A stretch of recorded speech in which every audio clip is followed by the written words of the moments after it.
Good evening, everybody. This is Omar Serrata with the Tilted Lawyer Podcast. I'm joined by Bruce the Moose, the world famous, looking very refreshed, fresh off of a birthday, Yeah. fresh off of a trip. A vacation within a vacation. Yeah. Bruce was doing things. And so, hey, I know that you've been talking about this Baldoni case for a while now. And by the way, I'm fighting off what I'm pretty sure is laryngitis. Oh, man. But I'm powering through. I lost my voice completely a couple days ago, like on Saturday. I tried to do a live stream with my wife. That was when I tried to get you on. You're like, yeah, gotta sleep, buddy. It's like, okay. I was passing out. I called Lauren. She's like, yeah, I just had a gummy and I'm laughing at memes. It's like, okay. Indeed. So I've been getting into this Baldoni case. We're about 20 pages in to the timeline of events. So, let me close out that. So there's no echo. I don't need that window open or that one. Oh, did I send? Well, you must have got my email. I have it open here on another browser. Done with that. Hey, folks, if my mic is not loud enough, just let me know, and I'll do my best to fix it on the fly. Okay. So let me share my screen. Hey, Bruce, what do you know about, I heard that you had some really good insights about why somebody would not sign contracts and how that happens in the corporate structure. I have my own legal opinions and why I don't think it really even matters, but for it might have tanked Lively's case. There's an argument to be made there. I got to get through some of these timeline events to know for sure. But I suspect that because one of the causes of action was related to Wayfarer and Baldoni permitting a sexual harassment rich workplace, that her failure to sign nudity riders that were supposed to guard against such a thing might have waived whatever objections, but for some kind of spectacular instance of something that I haven't seen pled so far. I've been hearing that people keep on saying she never signed the contracts. Fine. Two things. Just because you don't sign a contract doesn't mean that there's not an enforceable contract. That's one. Two, if you're bringing an action where you are accusing or making allegations of sexual malfeasance, and part of your causes of action was failure to protect against said malfeasance, then if you fail to sign a contract that was designed to protect you from those things, that had negotiated upon terms that was supposed to be designed for your safety, might sink that portion of her lawsuit. Now, the smear campaign stuff and all that other stuff is all fair game. But I think this sexual harassment stuff is going nowhere. That's my official opinion, 20 pages in to this timeline of events. What do you think about that? It's interesting. So number one, I think in this timeline document, I don't think they're talking about a very focused nudity rider contract. They're talking about just the general employment acting contract for the job itself. Now, chat will correct me, or the comments will correct me if I'm wrong, but that was my take on that. And from a management perspective, my main comment there was, I don't understand why they recorded a frame of film without a signed employment contract. So, for example, when I went to work in tech, you sign an employment contract that's basically like, okay, you work for this company, we pay you. If you invent something, we get the first crack at a patent on it. You're not a representative to speak for the company unless you have that job function. It has all that stuff, right? Right. And you're not going to go get your badge that lets you in the front door until you're done signing that. I mean, that's a good idea.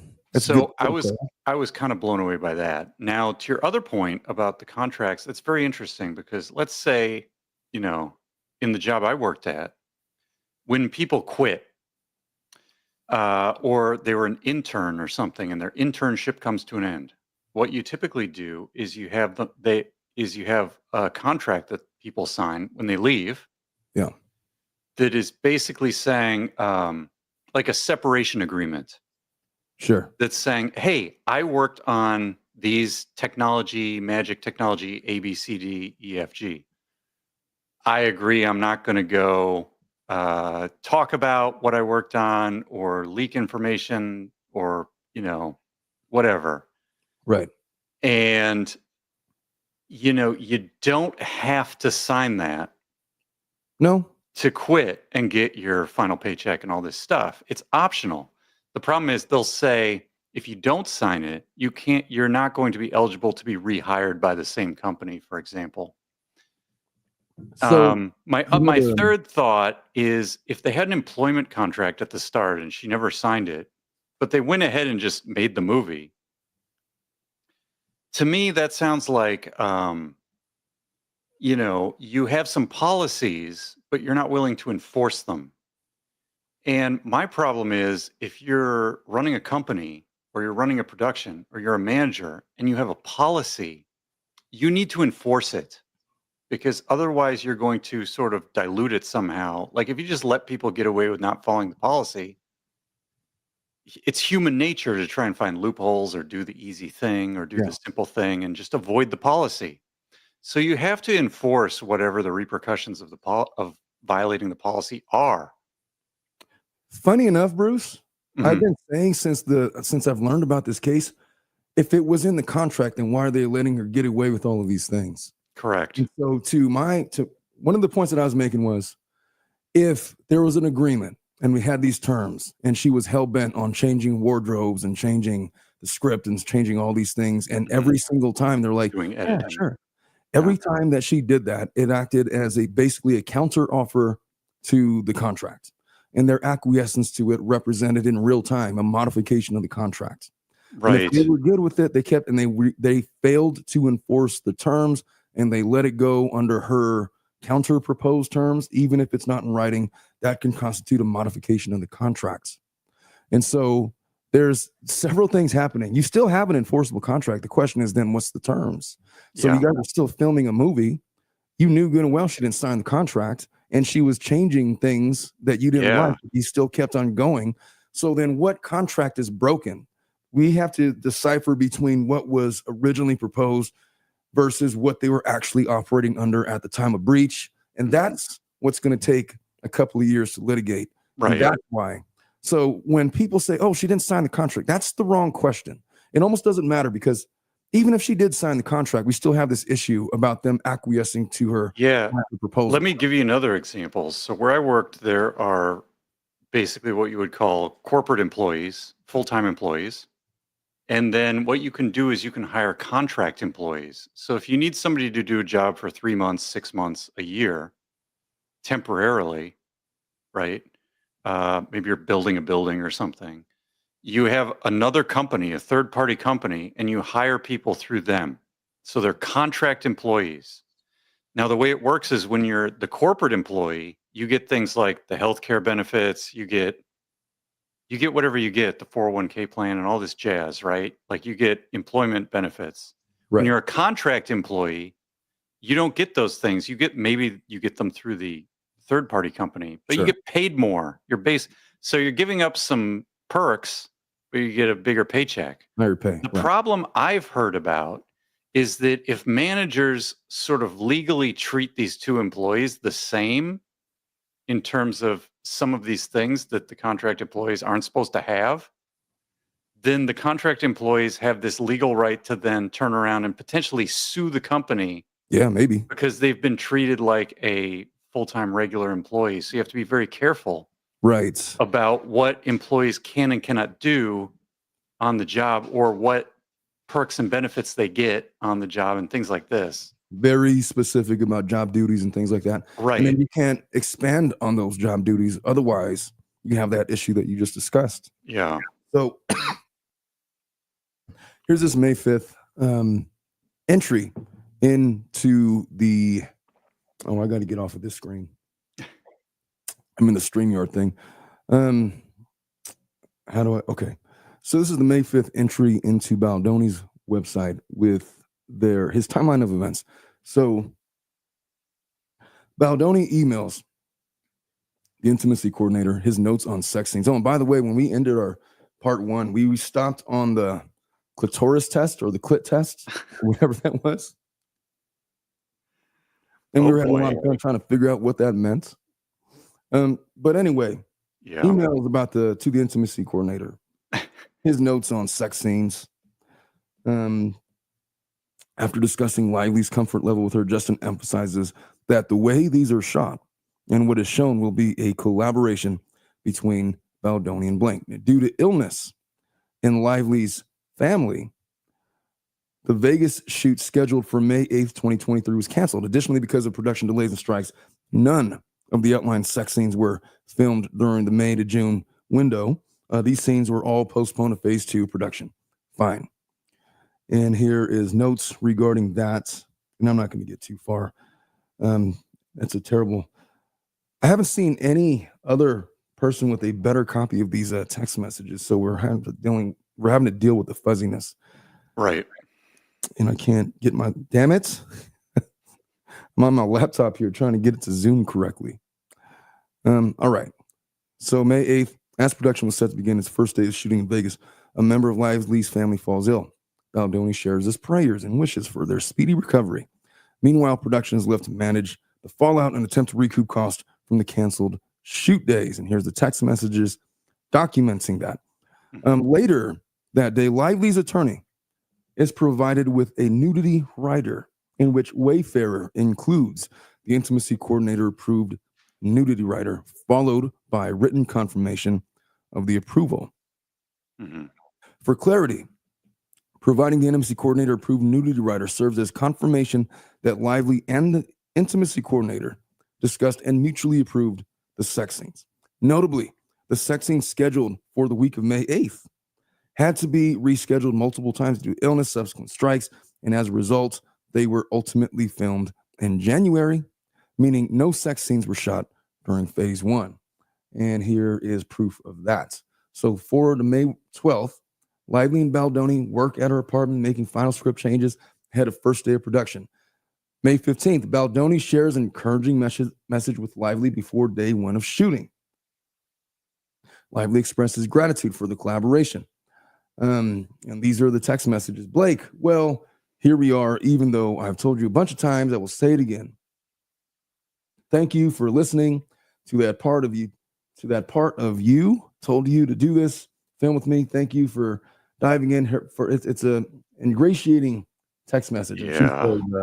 The finale for the win. They're very friendly with each other, you know. I've heard a lot of opinions. What was your opinion? I know you know about the text message, the flirty text with the no teeth reference, and that she's busting balls and stuff, and she gets playfully flirty and no teeth and all of that. What was your opinion about that?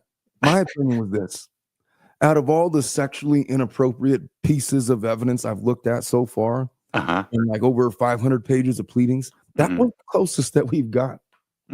Something that might be classified as crossing a line. What do you think?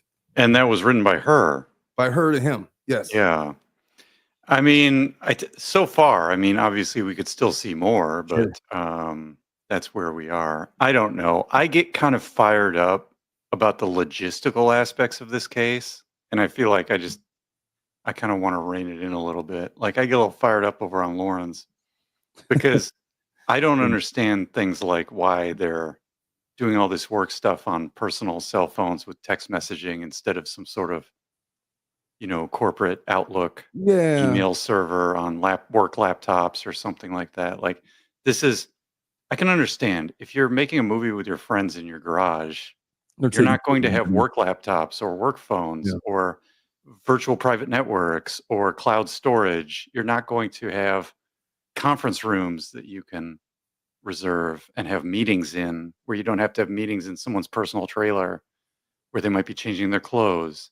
Sure. And so I just get fired up by all these logistical things in terms of how making this movie is so different than how I would expect a corporation or a company or a Naturally. high revenue business to conduct itself with Yeah, I so much mean, money on the line. they take so many precautions, and they're dealing with spoiled, bratty people very clearly. I mean, they have their own ways of thinking. I mean, Jesus, Seems like it, I they guess. have like intuitive medical doctor gurus, whatever, and then somehow that's a ruse to fat shame Blake Lively. Like, what? They operate on a different planet.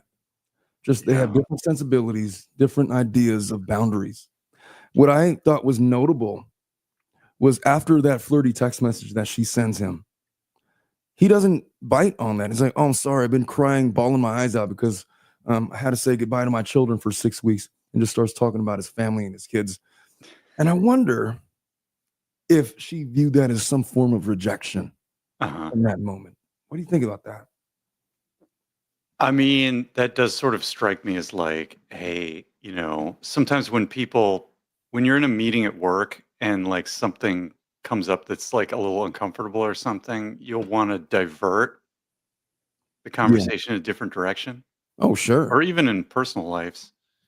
Somebody says People something like weird. to pivot and try to redirect because they don't want to deal head on with whatever it is they just heard. They don't So want to it make gave it me weird. that kind of vibe, I No, guess. 100%. Yeah, like you would redirect your children or redirect and somebody just blurts something out and it's super awkward. Just kind of pretend that didn't happen. Let's change the subject on it. You're right. It had that kind of vibe to it. Um, anyway, I think that what I'm gathering, and I'm only 20 pages into this timeline, was that might have been the inception of Lively starting to turn on Baldoni. Because after that, it was like this long novel of text about her agency and her not wanting to be a yes man and wanting to have a say and this and that. And they would have these weird blocks of text going back and forth. Yeah. Something started with that flirty text rejection, I I think. think it's human nature for us to try and look at all this stuff in these documents and try and like root cause or get to a why in terms of why did people do something at a particular time. Yeah. And we can speculate. I think it's very tough Well, here's because the problem. It's like we can speculate and of course we might be right, but it's like uh, I don't know. 99% of the time, something like that would happen and nobody would ever talk about it again. Matter Mhm. of fact, nobody would even know about it. Just be the two parties where they experienced a weird moment and that was it. Mhm. The Mhm. problem is you have Lively accusing Baldoni essentially of being a sexual harasser Right. and trying to run a smear campaign and trying to end her Mhm. career because she was jealous or whatever. And then you have a countersuit to that that's very defensive in nature. And now we're blowing shit up, and all the text messages are out there. And so, as human nature Oh, goes, and as at lawyers least are some of forced them. to do, yeah, well, a lot of them, maybe not Yeah. all, but a lot of them. And now people like myself, lawyers, are Mhm. forced to spend hours upon hours analyzing and speculating and trying to put together a persuasive case Yeah. to convince a jury. That's the job. Let And me ask you so, this, sure, as a lawyer. yeah, So because recently the big story was whether or not there would be a gag order, hmm, and I guess the judge said, "Hey guys, try not to litigate this in the court of public opinion. I'm not going to do a too gag late. order, but Yeah, you I heard guys got about to that. behave, right?" Right, right. Would it be better, uh, you know, if regardless of whether you're a petitioner or a respondent, I guess specifically for petitioners anyway, Uh, um, well, to just not file in court and put your case out there first. Put everything out there so somebody can't gag order you or a judge can't admonish you for doing the wrong thing. Like, would it be better to just throw all this stuff out there and then if you think you have a case, go file the case? Because what it seems like they're doing is they started sort of this PR battle, but it escalated into a legal battle. Yeah. And then they started litigating more in the court of public opinion. But that's after Right. they'd already filed in court. Is it better to just litigate without court? What do you think? Well, if you're Baldoni's attorneys, I think that it was very smart of them to get all this out there Hmm. because it's being 100% tried in the court of public opinion. You kidding me? Like, Yeah. there's not a person alive that doesn't know anything about this case. I didn't even know who these people were before this happened, and now I know all about them.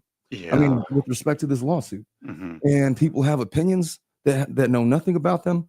And the problem is, if you're defending a client that's been accused of what Baldoni was accused of, there's really no other way.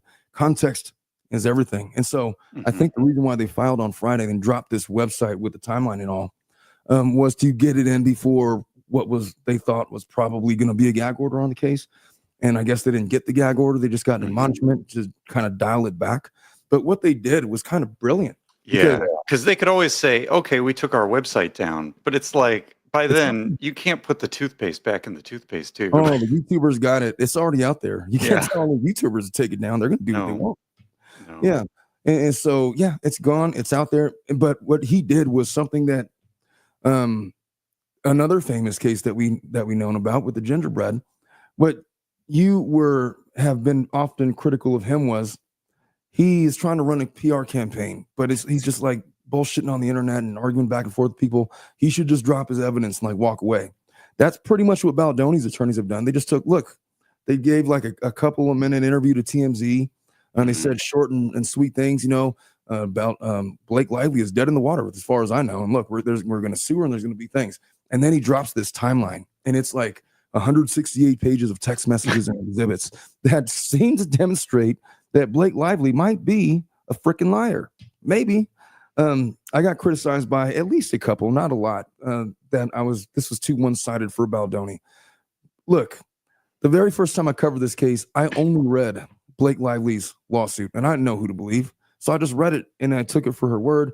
I was very accepting of her arguments, and I guess we'll see the evidence.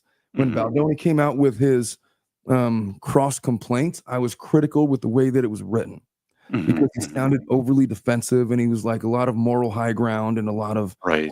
posturing and this and that. And I was waiting for the evidence. Well, here's the evidence. And so Yeah. now I'm just going through it Exactly. all. Like, I'm not And a fan of all the adjectives and the yeah, adverbs and all the, platitudes or sure. allegory. And notice I'm not bothering reading the amended complaint. I'm Mhm. looking at the evidence, the timeline. This is the meat of it. And so from what Mhm. I can see, these people had a very friendly relationship that crossed the boundaries into what some would argue was a close relationship where certain liberties might have been taken that you wouldn't take with, say, a stranger. And you're starting to see the lengths to which multiple people try to bend over backwards to accommodate Blake Lively. And I'm only 20 pages in, man. There's Mhm. 140 more pages of this stuff, and it's making her look bad. Now, does she have her own timeline of evidence? Maybe. I'm not saying that this timeline is winning anybody any cases. I'm just saying if this evidence is legit, whenever we see text messages and the foundation has been laid and they're deemed admissible in court because they're good evidence, then I better see your evidence then. I mean, because this seems to paint a pretty compelling picture from Baldoni's side. Granted, it's from his side, but hey, there's a long time to litigate this thing, and it's not going to be over. Yeah. Probably, I know they said trial in 2026. They're talking about wanting to move it up. I just don't see it. There's no way. If they get to trial by 2026, I would be shocked. Really. Mm. This is more the kind of case that gets litigated for 4 to 5 years because of depositions and setbacks and different things. And civil cases are notorious. Oh, well, set trial dates, okay, but inevitably they're going to get continued, and it's going to be for Yeah. evidentiary reasons. And you see the pleadings. The pleadings are hundreds of pages long. Yeah. You got to discover all of that, and that takes millions of dollars in legal fees. If we get to trial somehow by Oh. 2026, I would be shocked. Even if we did get to trial, you're looking at 2 to 3 months of actual back-to-back Monday to Friday trial, 9 to 4 every single day with a jury, and you're going to have to find a courtroom to block out that much time. I don't know. It's going to be a Yeah. bunch. Do you think it's more likely that all of this is just designed to create some sort of settlement route Um, instead of literally just, okay, I filed a thing, I want to go to trial? I think you kind of already see the framework for a settlement happening. Okay. Lively does not want to be deposed because she knows that she's going to have to answer to some shit. And there's no easy answer to some of the mishaps that we're seeing. Look, it's one thing to be forgetful and to forget certain things. It's another to outright lie. And if she's deposed, that's going to be made very public. And look, you see how people are reacting with these pleadings. Wait till the deposition drops. And you got Baldoni's attorneys grilling her ass over repeated lies. And look, there's no objections in depositions. You could object to the form of the question, but there's no judge to say, yeah, ask something else. So they're going to go all in on her. It's the kind of deposition where you can have procedural objections. Yeah, and then the judge gets to rule, but she still has to answer the question. Right. That's why depositions are so freaking entertaining. I can't tell you, man. I mean, I've been practicing 11 years. Depositions are the only time where I ever felt like the tinge of rage that might have led to like fists being thrown between attorneys. Because there's no mediator, there's no judge. It's like their attorneys versus our attorneys. And objection, fuck your objection. Fuck your objection. It's like, well, search YouTube for depositions from hell. You'll see literally attorneys getting into these childish, vitriolic shouting matches with each other. Wow. I've been a part of some of those. I mean, never to the level of YouTube fame, but it gets pretty heated pretty fast. And sometimes you'll see like the court reporter be like, look, guys, if you all can't calm down, I'm gonna call it a day. Oh yeah. And the other side, fine. And I'm gonna write a declaration. I'm gonna send it right to the judge, and you're gonna be sanctioned. No, you're gonna be sanctioned. Oh, it's a mess. Lawyers are the worst. Yeah, because the court reporter can't record anything properly if everybody's talking over each other. Oh yeah. Oh, it's a nightmare for that poor lady. It's always a lady. I've never seen. You know what? Come to think of, well, that's not true. I've seen a handful of male stenographers, court reporters. You got to learn how to use the special machine, right? Yeah. And even so, I don't know how they do it, man. I don't either. That level of typing makes no sense to me. I don't know. Like 12 keys on there I know somebody who learned the QWERTY keyboard and then also learned the Dvorak layout keyboard, and that's still a 104 key keyboard. Super nerd. It's not one of these funky keyboards, and that to me seemed too much. I'll tell you what. I'll stick to my QWERTY. Yeah. I'll type 125 words a minute on a good day, and that's good enough for me. Yeah. And even then, I don't even type anymore. It's just sometimes I do. It depends. All right. So May 15th, a No More representative, the DV group, who attended the table read the day before, shares a message of encouragement with Baldoni. Baldoni is eager to establish a plan to ensure that the film has the greatest impact in supporting victims of domestic violence. Later that day, on the first day of principal photography, paparazzi capture and publish photos of Lively in character wearing her hand-picked wardrobe. These images were widely criticized as unflattering and sparked a backlash from Sony. And maybe Lively took that as maybe that was like the start of the smear campaign against her. I don't know. Well, I got nothing negative to say about that picture. What's wrong with that? She's just some lady holding a basket or whatever that is. I think it's a it's a handbag. Handbag. Yeah. Well, I mean, she does kind of look like Sleeping Beauty in the forest with the three fairies. And we don't even know, like, maybe she's wearing a jacket because it's cold or windy, like, and they're just waiting to change the wardrobe slightly. I mean, we don't even know what the context of this is, but who knows? I'll tell you what, I am the last person to criticize anybody on fashion. So she looks perfectly fine. What's to criticize, man? She's on the set of a movie. Like, well, the internet will pick apart anything. Yes, it will. For me, the interesting thing is more like it just goes back to operations, right? Like if you're running a movie and in the way you run a movie, the wardrobe person puts everybody in a wardrobe and that's the contract. Then why is someone doing their own wardrobe? Do you know what I mean? Like, it's just like there should be a repercussion or there should be a policy. There was moments in these text messages where Lively was like, hey, if you want me to stand down, I'll stand down. And then that would have been the time for Justin to say, yeah, I think you're being a bit much. I think it'd be wise to let's just stick to the script. Let's just stick to the original wardrobe. We don't need all these changes. We don't got time. We don't got the budget, whatever. But instead, it's like, oh, no, you're fine. That's a great idea. That's wonderful. Maybe it'll work out. And he just completely gives in. Yeah, I mean, I think he's coming at it from the perspective of, a creative filmmaker. He's just trying to embrace creativity. Yeah. And that's great for somebody writing a script or somebody picking a camera angle or somebody cutting film together.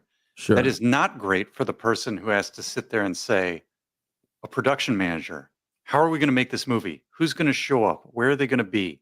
What are they going to do? What can they do? What is their job versus what is not their job? And, when I've seen some behind the scenes, David Lynch movies, and David Lynch is this kooky, he's this art guy. He's just like, he just passed away, didn't he? Yeah. Rest in peace, David Lynch. But David Lynch would be like, okay, you're going down the street. He's like in the art mode, but he would have these producers with him who would just be these very procedural, detail-oriented, disciplined people who would be like, this is how this works. This is how that works. And so you need that. And one thing in management, when you build a team, you don't have to do everything yourself, or your whole team doesn't have to do everything perfectly. But if you complement, like let's say your strength is writing software, but you need some marketing. So you hire someone who's stronger in marketing. Right. And then you build a team where, the other people in the team build up your weaknesses. And then you have a much more efficient organization. Imagine Blake Lively going to Martin Scorsese and telling her that, fuck your wardrobe. I think that she would wear these shoes. Or going up to, I don't know, who's the other one? Spielberg or somebody. Or the guy that wrote Kubrick. Yeah, go up to Kubrick and tell him what you think about the wardrobe. Tell him that she didn't change the script. I mean, it just depends. So I think it really depends on roles and responsibilities. If it's my job to, if I'm working on technology X and I'm in my tech company and there's some, CEO minus one people, they're obviously a higher pay grade than me. They're going to be very intimidating, right? They're going to be like a Spielberg, Scorsese. Right. But if it's my job to know everything about technology X, I'm going to tell them when they're wrong because they're just human beings. And let me tell you, famous people or rich people or people at the highest pay grade CEOs, it's not like there's some magic that they have. They're just regular people. The real deal is, what is your job, and can you communicate with those people in order to make the project better in the context of what is your responsibility? Sure. Holding it all together. Exactly. They got to keep everything on wraps, and you got an actress that's trying to turn herself into whatever she was trying to do. Why are you going to have problems? All right. So May 16th. Trying to just, cook all the dishes instead of just doing the one dish, or, I don't know. I don't know. It's hard to trying to wear too many hats at once. Yes, sir. Yes, sir. Mm-hmm. This May 16th entry is key. So Baldoni approaches Lively in her trailer to discuss necessary wardrobe adjustments and his desire to have more control of wardrobe decisions going forward. Before this meeting, Baldoni texted Heath saying he was terrified of saying the wrong thing and asked Heath to send him prayers. The meeting lasts an hour and a half. As noted in the daily wrap email, Lively's CRD complaint falsely characterized the exchange as a lengthy outburst. That delayed filming and caused the crew to wait for hours while Baldoni cried in Lively's dressing room. This guy is a crier, isn't he? Why is he crying, though? I mean, well, this is a claim. I mean, I don't know what happened in this meeting. I've heard this other argument about Baldoni, and a lot of it is like, you know what? He seems a little bit too squeaky clean in these pleadings. Like he's trying really hard to make himself out to be the good guy. In other words, inferring that all of this stuff in his pleadings is his phony attempt to try to get on the right side of public discourse. And maybe, I don't know, the crying is a bit much. And you're right, it's his characterization of that. I don't have any confirmation of that.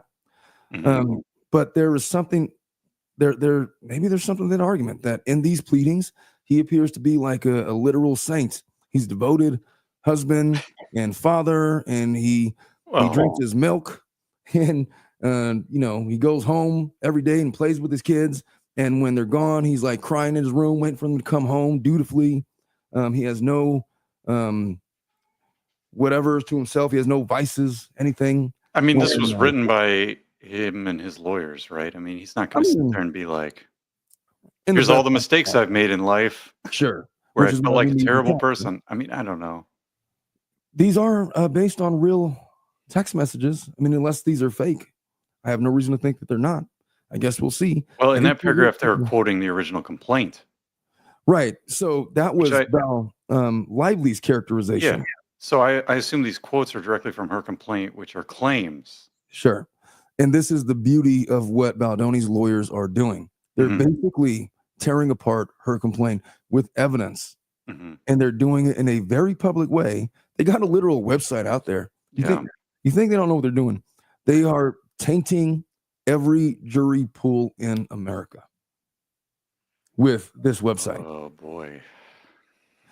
And I got to tell you, man, if you got a YouTube channel and you happen to be covering this case, it tends to be the case, the big case out there right now that is getting all the views, all the attention, Mhm. all of the attention from the algorithm. Yeah, And so it's the new hot story. It's the new Johnny Depp v. Heard sure. case, and it's going to be ongoing for some time. People are going to be invested in this case in a way that I don't think that Lively is ready for, and whether or not she's ready for it, she's in it now. And Baldoni's attorneys have played right into that very skillfully, I might Mhm. add. So Baldoni did briefly become emotional during the conversation, but only in response to what he believed was a genuine compliment from Lively. When's the last time you cried from a compliment, Bruce? It's a serious question. Uh, Just broke down in tears and needed tissue and everything. I don't know about breakdown in tears with tissue. Um, I do have an interesting story about that. I don't know if I want to share it here though, Oh, you but don't have to, man. I could do it, in the backstage or something. But I don't know if it really matters. It don't. I was But just yeah, nothing like super super extreme. Just maybe. Uh, it's but just anyway, let me ask you this: what do you think is the most interesting thing about this case, or what interests you about this case? well, what drew my attention to this case was Blake Lively's complaint. Hmm. If the public thought that those allegations were true against Baldoni, and I don't know nothing about this guy, I've never seen any of his movies, didn't know what he looked like before this case, Hmm. but he seems to be, from what I gather, an up and comer in Hollywood, Hmm. a burgeoning career Hmm. as a filmmaker, as a producer, as a writer, whatever, actor. He stands to make, if things go right for him, 9 figures many times over for the next 20 to 30 years if everything breaks perfect for him. Hmm. But by virtue of this cancel culture that she's trying to resurrect, that has been pushed back against a great deal since I don't Hmm. know, last few years or so, last 4 or 5 years. I think that that's kind of sorting to die down a little bit. But for her to lob these accusations, let's just say that he didn't have the wherewithal to hire these powerful attorneys and get this timeline of text messages out there, and come to his defense and come to his aid. And it's Blake Lively. Hmm. She's ruined this guy's career. And she's affected not just him, but many generations to follow after him. Hmm. And she's put notice that, hey, there are certain people in Hollywood that when they say that they could erase you off the face of the earth, then God damn it, they can. Hmm. Now, she came out and she said that he was being sexually inappropriate. He fostered a environment of sexual harassment that was unsafe for her. Hmm. He seems to be a guy that did this movie in part to raise awareness for domestic violence and speak this positive message of women empowerment. And for her to lob these accusations, for what reasons? Because of how damaging it could personally be, I have the utmost interest in cases like that. Hmm. And so I'm reading that, the fat shaming comments. Like, where did the fat shaming stuff come in? Come to find out, it was because She is claiming, now that's what Baldoni's attorneys are saying, but the claim They're is going to argue, yeah. that Lively thought that him referring her to a holistic medical doctor who also acts as a weight loss specialist was a ruse to fat shame her. When I hear stuff like that, it's come on, man. It's infuriating. Mm-hmm. So my interest in this case is simply the hands of justice are fickle. And just a small allegation could change the course of an entire life and could really send shockwaves through the entire industry. Justin Baldoni, I don't know what has become of him after this. I think Johnny Depp recovered handsomely because it came to pass that Amber Heard was a freaking liar. He was not a saint because a lot of stuff that came out in that lawsuit was negative against him. Mm-hmm. There was a lot of stuff that came out that didn't come out that should have come out evidence-wise that came out through the public, and people love him again. I heard that he is in the talks with Disney to sign a new contract to make more pirate movies. Don't quote me on that. That's just something I read in passing, like halfway asleep. Yeah, but who he's knows? recovered nicely. He won the battle of public discourse. Mm-hmm. He's doing fine. Now, a similar thing is seemingly happening to Baldoni. Mm-hmm. And now they're both accusing the others of smear campaigns. And in a world that is a universe of odd sensibilities, just odd sensibilities that I don't understand. You got these two Hollywood fixtures fighting over who's telling the truth and who's not, and they're busting out the receipts. How could you turn your head away from something like that, man? Yeah.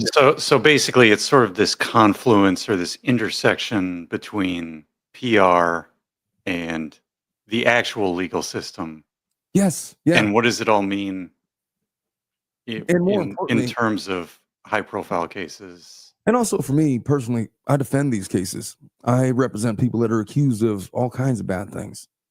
And it's instructive to see how the public reacts to certain pieces of information coming out. Like, what's the threshold for the public to turn on somebody making an allegation that some start to think is false? Like, when do people turn on? People are starting to turn on Lively. What piece of evidence led them to do that? People turned at some point on Laura Owens. What was it specifically that caused the public to turn on them for that? Right. That matters when you are trying cases that are going to jury trials or in front of a judge where you're faced to defend the merit of your client's behavior in the face of false accusations. So there could be allegory or parallels that could be useful in terms of operating within the family law domain. Certainly. And I think just more practically, like nine out of 10 people just watch this case because it's like the gossip, you know? It is the tea to Yeah. I mean, I guess that's the thing I get a little tired of is just the vitriol in like all the comment sections or chat channels where everybody's just like they pick a villain and then they go hard for the villain. 100%. And to me, that's sort of the part I don't find interesting. Like if somebody makes an accusation of DV or SH, I take that very seriously. It's not like I don't care. Sure. But I'm just trying to figure out, like, you know, if I'm going to care, what am I caring about, right? Because I don't want to just devolve to the level of pure vitriol. Yeah, and, you know, and with all the masses and, you know, the gnashing of teeth and all of that. I had a comment on one of my videos from yesterday. Somebody said, ha, ha, ha, you're straight up simping for Blake Lively. It's like, what? Like, how do you watch my video and get that from what I said? Yeah, that's what I'm talking about. I just have no interest in that. It just doesn't accomplish anything because, like, I'm not on the jury. I'm not the judge. I'm not the one who's making a decision. If I, you know, I have been on a jury and I took that case very seriously, or the details, right? I'd imagine you would have. Whereas here, it's just sort of like we're watching it. We're not on the jury, but it's sort of like everybody wants to come up with a why. Everybody wants to make an assessment before maybe asking all of the questions first. And I've seen this in my job where people who are very smart and they sort of know they're very smart and they jump to sort of conclusions or declarations of what other people should do, maybe even before they understand the full context. Well, it's human nature to do that. Yeah. I mean, people seem to snap to conclusions, like almost as a safety mechanism, and then they just get to all of the bullet Right. points after the fact. Yeah. Because, yeah, if you can make some quick conclusions, you can maybe protect yourself from predators in the wild. It's like an evolutionary response or Yeah, something. I don't know. Maybe that's what it is. I think though that this text message from Baldoni to Heath, where he says, "I'm just saying, I've been ignoring my gut, and there's a few things we need to course correct on. I'm fucking terrified of saying the wrong thing. Talk after." That's instructive to me. He has no reason to send that message to anybody. Like if I send something like that to you, it's because I'm fucking terrified of saying the wrong thing, you know? Mhm. And he's looking for some kind of counsel, like he has some trepidation of pissing off Lively clearly. Yeah. I So, mean, it reads to me like somebody who is effectively in a job they're not ready for. oh, for sure. Baldoni was not ready for this. I still think from the description of this character that Jenna Ortega would have been the one to go after. I don't know. As a lead in the movie?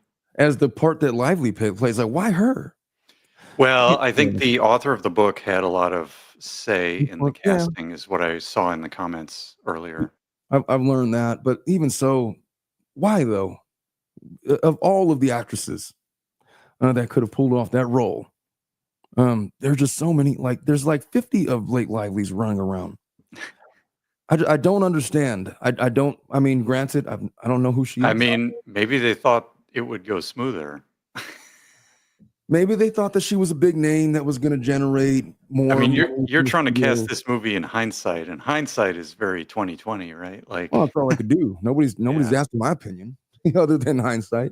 I mean, Yeah, hindsight's the only way I could participate, sir. yeah. Anyway, so May 16th, later that day, Lively texts Baldoni to request another meeting with him. Other producers discuss wardrobe.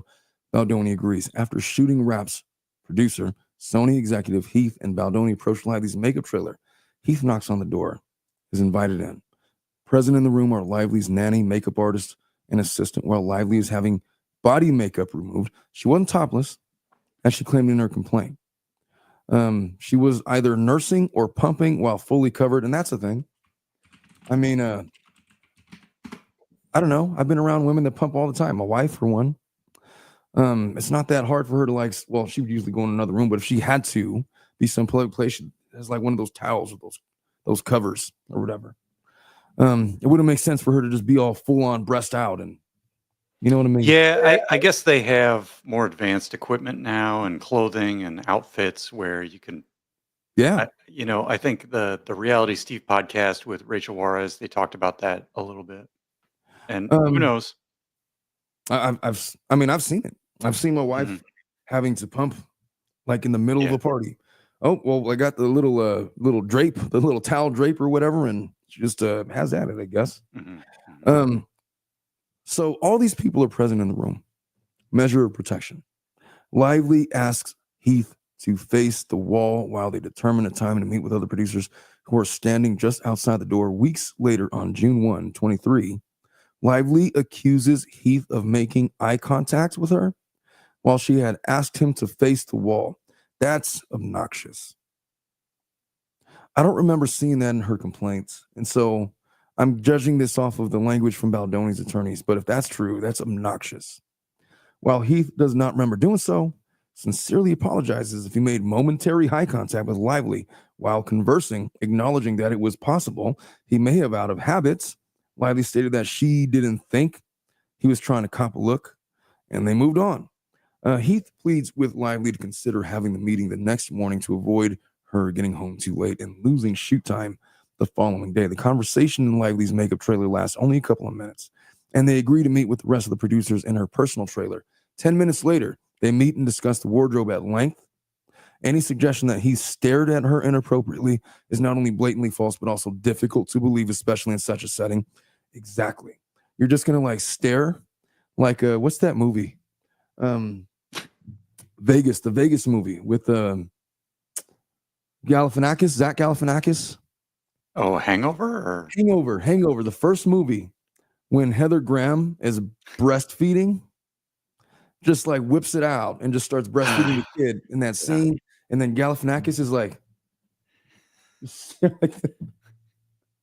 I just could not imagine somebody doing that with all those people in the room. It just doesn't make sense. But, what do I know? Furthermore, Lively's complaint incorrectly states that Lively intended to speak with the producers about unprofessional behavior on this day. As this timeline shows, the allegedly inappropriate behavior Lively described in her complaint had not yet occurred, and the conversation concerned only wardrobe and production. Well, maybe in her mind, that's what she thought. Maybe she got crossed up with something. She had a lot of complaints. So who knows what she wanted to complain about. And anyway, this is a text message corroborating that. So the next day, Lively continued to share her open and unguarded thoughts on life and her character. She talked about wardrobe choices to make her character much sexier. She sends Baldoni the following text, notably using sexy, both in person and over text, to describe her character. Lively took no issue using the word sexy herself and set the precedent for use of the word being acceptable as it is in customary colloquial exchanges. And here is, I guess, the email. We'll show you both ways, but Beanie is much sexier. It's the look. Feels TV without, especially with a crop top in the snow. It justifies the rest of the skin. And also, as a girl, I would check it out walking down the street because it washes the effort off the. I don't know what she's talking about. I have no idea what that means.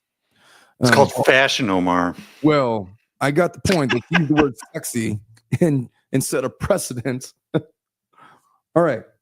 May 22, Lively and Baldoni perform a scripted kissing scene in which their characters get engaged at a hospital, and in the sequence, Lively pulls Baldoni in to kiss her. It is clear Lively was initiating the kissing. In one take, she pulls Baldoni in and kisses him once, in another twice. Lively determined the number of kisses based on what she felt necessary for the scene. Based on what she felt necessary for the scene is interesting. Though Lively improvised a number of kisses in this scene, make no mistake, the kiss itself was written into the script and was in no way improvised. Mm-hmm. Contrary to Lively's CRD complaint, there was no inappropriate improvised kissing on set. Any improvisation was made by Lively herself. How do you even prove that? I understand there's some video that was leaked that I haven't seen yet about maybe it was this incident. I don't know. No, that video was for a different scene. I mean, you have to have the script and the script revisions, and then you have to have all the footage, right? See, of all the takes and all that. Have you ever done the practice of like watching a movie with the originally intended script and just watching it side by side and the language and like what people are supposed to do, the blocking involved, whatever? Like very seldom does it ever follow exactly the script word for word. And what you're trying to litigate is the issue of inappropriateness. Right. And so it's really hard to coordinate a kissing scene exactly how it's written, I'd imagine. And if somebody strays a centimeter too far the wrong way, is that inappropriate, or is it just they fucked up the scene?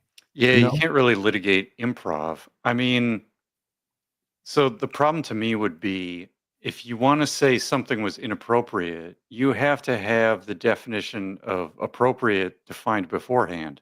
Sure. Like we had this concept where I worked, which is like you define success. So for example, at the start of the quarter with an employee, I'll say, okay, we're going to try and get these things done. And that will mean success if we can do X, Y, and Z in this amount of time. As a manager, you want to give your employees the definition of success so that if they do it, they know they're successful. Right. And in this case, if you want to say something inappropriate happened, you need to know either what is appropriate or what are things that are inappropriate. Like those have to be documented beforehand. So you can say, here's the documentation of what's inappropriate. Here's the footage that shows that happening. Therefore, I have a claim. What's missing here in It's this hard when you paragraph- bring improv into it, because if you don't have the definition of what's inappropriate, like improv, anybody can improv anything, right? I mean, Yeah, no, you're right. I mean, improv. I mean, at that point, inappropriate would be something that so strays from the original script as to be no longer acting. Now we're just method acting or doing something. But I don't know, that definition is not clear, like you said. And so, was it the thing like the Supreme Court says, we'll know it when we see it? Basically, yeah. And I feel like with the I don't know, when you're making these movies and you have these things like intimacy coordinators and things like that, and you have scripts and you have contracts, employment contracts, you have unions. yeah, There should be some sort of basis of documentation you can work from. Like, they've been making movies in Hollywood for what, 100 years or more? I mean, it's late 1800s. like, Really. like, are we just figuring this out today on February 2025? Like, let's figure it out. Well, What's the process? It's a process question. take Last Tango in Paris, for example, with Marlon Brando, and that very infamous sex scene with that one young lady, where literally there was unsimulated digital penetration of that lady, and she had no idea that was going to happen. Her reaction to being assaulted like that was because she was actually being assaulted. Yeah. And the director was like, "Oh, I just wanted the genuine reaction." It's like, Yes. "Well, you got it, bitch. That would not fly in 20. That would be an example of inappropriateness." She had no idea that was going to happen. And so maybe that is one example of what would be perhaps considered inappropriate. It's just hard to put into a definition that works, that's not overreaching, and or to or not so be- vague you can't even use it, right? Yeah. Right. It's very hard because you either make an Excel spreadsheet with a million things in it or you become too vague. Yeah, exactly. Yeah, I understand the problem.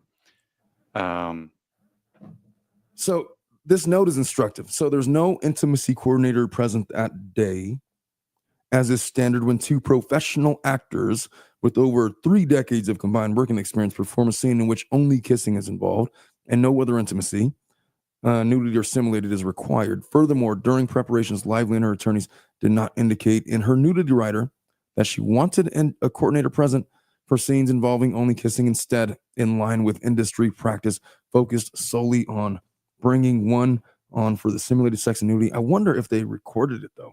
See, that's something you could, that sort of framing is something you could document Yeah, beforehand.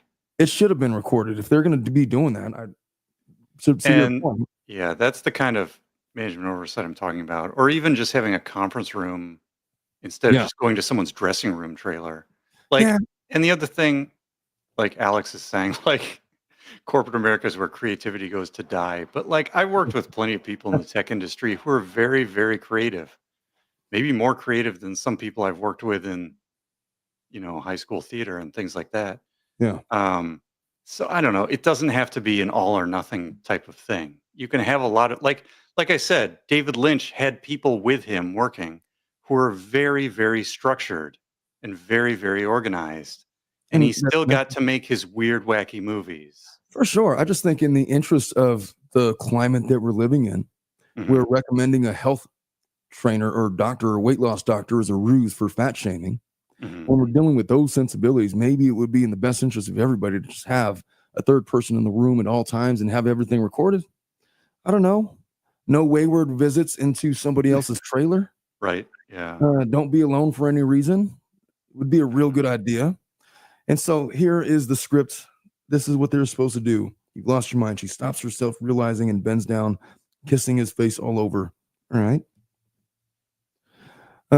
So May 22nd, how far in time are we? This is about same day. May 22nd, shoot number 6. Lively prepares to shoot the hospital scene in which her character Lily gives birth. In Lively's December 20th, 2024 complaint, Lively alleges that during a birthing scene, she was mostly nude with her legs spread wide in stirrups and only a small piece of fabric covering her genitalia, and that there were non-essential persons present. This allegation is knowingly false. Whenever attorney says something that is knowingly false, Mm. They're trying to throw a haymaker right now. Yeah. So this is a signal that you fucking lied in your pleadings. Hmm. You know it, and I know it, and I'm going to put it out on the internet, and everybody's going to know. Yeah, because really, you sort of have to, like, somebody could be mistaken, but to prove they're lying, you Yes, need to prove that they knew the truth and right, made a decision to not say the truth and to say something else. right. And you need you need like emails or texts or recordings that will corroborate all of that. Otherwise, someone could just be misremembering or making an error or Yeah, misspeaking or and there's been several of those. speculating. There's been several of those instances in this timeline where I said, "Oh, I mean, it would be reasonable for her to just mistake that. That's not an outright lie." Hmm. But what I'm suggesting to you is that when somebody says knowingly false in a Hmm. document like this Yeah. on a pleading, it's basically the start of negotiations. It's like, hey, you really want to go here because I think we could win this on its merits. Furthermore, I'm thinking motion for summary judgment on your bullshit, sanctions and damages and all of that. So to begin with, to describe Lively as mostly nude and naked from below the chest down is inaccurate. Lively was wearing black briefs and a pregnancy suit that covered her midsection, and her top was covered by a hospital gown. Hmm. I'm, that makes sense because Yeah. I've never seen a woman give birth completely naked. You know, I've been present for at least three. Additionally, Yeah. I think there's a little bit of like talking past each other. These two parties are talking past each other yeah, while talking about the same thing. And they're doing it in a way that's obviously beneficial to their own side, right? Because that's what they would yeah. do. But like, if you sit there and you say, well, if you scroll up a little bit, what was it? A piece of fabric or what was it? Oh yeah, there's a fabric covering her genitalia. A small Yeah. piece of fabric. Okay, so if you describe black briefs as a small piece of fabric, like, is it a stretch? Is it Sure. wrong? I mean, I could see it both ways. And if Right. you say, okay, mostly nude and naked, like the intention is that she's mostly nude and naked because that's what you'd want to be filming, even though in reality you have this pregnancy suit. But the suit is designed to make you appear mostly nude. Do you see what I'm saying? So there's Yeah, like it this was a reach. It was a reach. there's this like linguistic gymnastics going on here where they're both sort of right potentially, but it's just like what is the tone you use or what is the tone of the language you use and what does it imply Well, let that me they're ask you a playing question. games with, right? Let me ask you, Bruce. Would you Hmm. walk in a supermarket if you were basically naked from the waist down with a small piece of fabric covering the antlers? Uh-huh. Would you be pretty much nude or mostly nude in that circumstance?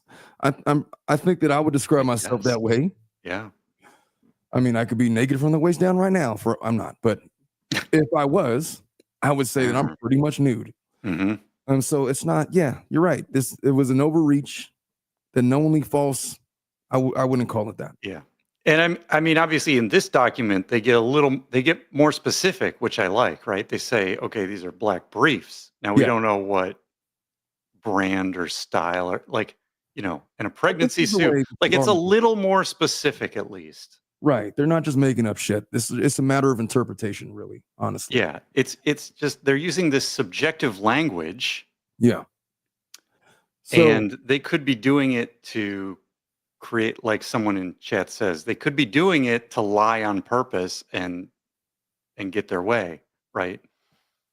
yeah, I mean they're both trying to frame their arguments to serve their own purposes. 100% they are. Mhm. Um, But I I don't think the think. way to get past that is to just be as detailed and precise and as quantitative and specific as possible. Yeah. And so in this filing, they get a little more specific. You could even be more specific. And that's what Oh, you really need when you want to do something, when you want to prove something, you have to be as specific as possible. So if they started in the initial pleading by using this sort of subjective language, they didn't do a very good job. And is that because when they're lying? Could be. I'll be really honest with you. I don't think the more that I read this, I'm not sure. I haven't seen yet an outright lie on either side so far. I mean, maybe, but Well, I think the thing you pointed out, what did he say? He said demonstrably, Knowingly false? knowingly false. Yeah. That's pretty, like, I don't feel like they would say that unless they really knew it. There's got to be, I mean, I'm sure there's pictures and recordings, but to your point, like you just I described. mean, we're just trying to understand. So Beyond Fires in chat, we're trying to understand this. Okay, like I can't prove. I'm not a lawyer. I can't prove someone's lying. Right. So I'm sorry, but we're just trying to understand this.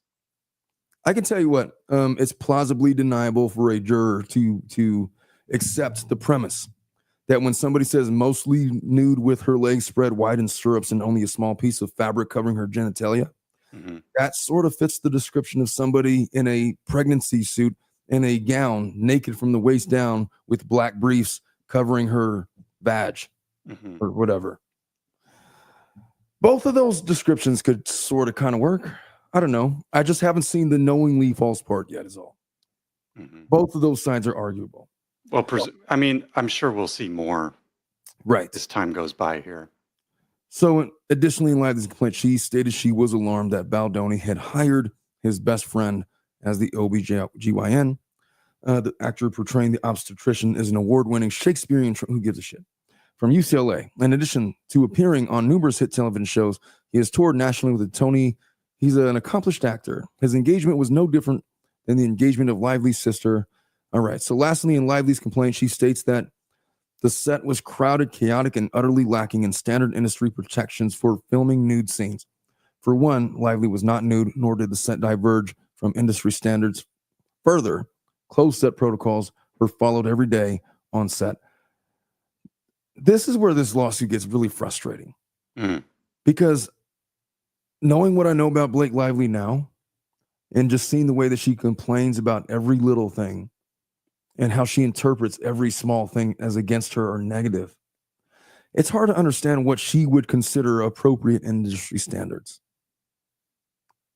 And it's hard to understand what she would consider like a professional studio or professional conduct on the part of actors. Mhm. She just takes liberties where she feels like it. She feels slighted where she wants to feel slighted. And so when she says stuff that the set diverged from industry standards, I can't take her seriously, because I don't know if her definition is the same as the industry definition. Yeah, and I think this is why I think it was Emily Baker was saying, "Hey, this is why you eventually get to court. You bring in expert witnesses to Right. testify about what those standards should be or are in the industry, so you can compare what happened with, what their standards are, or Right. documentation, or whatever it might be." And then you'd have to take that testimony in conjunction with Lively's failed, rambunctious attempts to constantly change the goalposts with respect to what they were doing with wardrobe, script changes, her personal whatever. You have to take all that into account, and her non-cooperation, failing to sign her acting contract, failing to do this and that. Who was really being inappropriate here? Who was really being non-professional? That's going to take, like you said, experts to come in Mhm. and lay the foundation of what that even means. Right. Lively has one interpretation. The industry has quite a different one. We need to figure out which is which and what actually went down. All right. So this is, I guess, proof of what we just read. I'm going to move on. So the Yeah, next and it's a lot more. All these things are very much more specific, right? Yeah. And that's what I think. That's why we're seeing so many people, with the response, like, "Oh, now I'm starting to see something here," because this is so much more specific. Right. But like you said, the problem with that specificity is at some point there has to be a line of justice, because they're over here. Look, Lively's making points that are self-serving. Baldoni's making points that are self-serving. The allegations are related to malfeasance, non-professionalism, Mhm. breaches of contract, Mhm. conduct on set, all of Mhm. these things. And so when you have this erratic set of individual actors, you have the studio come in with their own set rules. You have one actor constantly making counter proposals to those rules, and both the studio and Baldoni at times acquiescing to those proposals. And then it's still going awry anyway. It's the kind of case that really should settle. It really should settle. Mm. It's stupid on both sides. I'm already frustrated with this case. I'm not even on what page am I on? 28? I mean, I feel like the idea is to get to a point where the settlement gives you what you want from the public relations perspective. Yeah. And that's what they're going for, right? Well, I'll tell you what. And to your point, is that justice? Or Well, imagine if you're Blake Lively. Do you think that she's gonna say, "Oh yeah, I was wrong. Here's $1 million"? Do you think Baldoni's going to sacrifice his career to say, "You know what, Blake, I was the asshole. Here is $1 million for settlement and NDA agreements and all of that"? Mhm. Nobody's gonna do that. It's a case that should settle, but neither one of them could afford to settle Mhm. because of what it's going to look like. Because this case is so public, whoever gives in, unless they keep the settlement confidential, I guess they could do that. Mhm. Settle for some undisclosed amount, maybe. Yeah, maybe. I guess I could see it. I don't know. So May 23rd, at the end of shoot day number 6, Baldoni praises Lively. In turn, Lively expresses her regard and appreciation for Baldoni while acknowledging she could be difficult and critical of others. Justin says, "I'm not going to tell you that you were amazing because you tease me for being so sentimental, but you were amazing today." Blake says, "Thank you. I do appreciate it. I'm just a ball buster." It's the second time I've heard her say that, but it means a lot to me. I care a great deal and always want to deliver. You were terrific. I'm proud of everything we did today, but really every day. This strikes me as a difficult working environment, but ultimately they're in accord, I guess. They seem to still be friendly. Justin follows up. He loved her comment and says thank you. Praying hands. So shoot Mm. 7. Interesting. Wow. There's a Bal- question. There's more Oh, what I meant. questions in chat about. So I don't know. I guess my only point is, okay, if I'm wearing briefs, I could see it being reasonable to tell, like, Omar, I just have a thin, fabric You don't need to tell me that, Bruce. covering my dick or something, Like, ever, like, ever. Just so you know. clearly briefs is more specific than fabric. Like, I just Yeah. don't, I could see someone arguing these are two totally different things. And I can see someone arguing these are similar enough for someone using casual language to conflate them. Right. Um, But briefs is not saying a even all thin that. piece of fabric versus having on black briefs is drastically different. I agree they're different. That's why I'm saying black briefs is much, much more specific. But I can understand why somebody would verbally conflate them in casual conversation. I'm not saying it's good to be less specific. I want people to be more specific. I got to be honest, Bruce. If he told me you're wearing briefs, Mhm. there's like a million different types of briefs, man. There's also there's briefs and then what if it was boxer briefs? Oh boy. I mean, Now we got a whole other thing.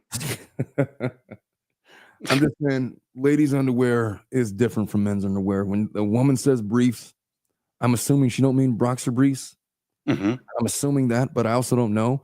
But I could see that her attorney Mhm. trying to artfully convey his points. Mhm. Um, took the liberty to call her briefs a small piece of fabric Yeah. to make the point, right? And he wouldn't be lying. And should he have done that? Maybe not. I mean, I don't know. It's argument. Like, There's nothing wrong with him doing that. He's not lying.